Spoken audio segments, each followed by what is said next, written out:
لشن يوم حضرت زين القبايل ورقص لعيونها 10 و8 شيخة الغزلان متعبت الاصايل اشرقت مثل القمر بين الغواني.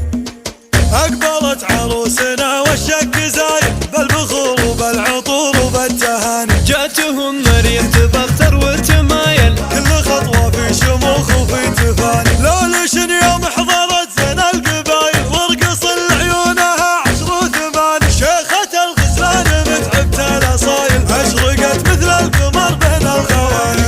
الخشم والعين والمبسم هوايل والدلع والحسن فيها شي ثاني. ترفتن بالزين تعطيك الدلايل كانها ورد من الاسامي. بنت ابوها الحر كسب المثايل بركان وله قدر وشاني. والعمام فعلها النماص طايل الضباب ينرفع عرب طيب المجاني. وامها ام سالم بنت اهل الفعايل ام سالم ما يغيرها الزمان. والخول هم اهل دربنا الخصايل لابت والله عز الكل عاني. ربعك الضبابين مشعلت الفتايل الفخر والطيب في كلش عطاني. يا احمد اوصيك في ام الجدايل حطها في القلب من بين المحاني. مريم اللي زينها ما له مثايل العروس اللي لها قدر ومكاني. اقبلت عروسنا والشك زايد بالبخور وبالعطور وبالتهاني. جاتهم مريم تبختر وتمايل كل خطوة في شموخ وفي تفاني. لو لشن يوم حضرت زين القبايل ورقص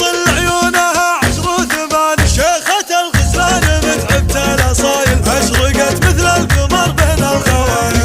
الخشم والعين والمبسم هوايل والدلع والحسن فيها شي ثاني. ترفتن بالزين تعطيك الدلايل كانها ورد من الاسامي. بنت ابوها الحر كسب المثايل بركان وله قدر وشاني. والعمام فعلها النماص طايل الضباب ينرفع عرب طيب المجاني. وامها ام سالم بنت اهل الفعايل ام سالم ما يغيرها الزمان. والخول هم اهل دربنا الخصايل لابت والله عز الكل عاني. ربعك الضبابين مشعلت الفتايل الفخر والطيب في كلش عطاني. يا احمد اوصيك في ام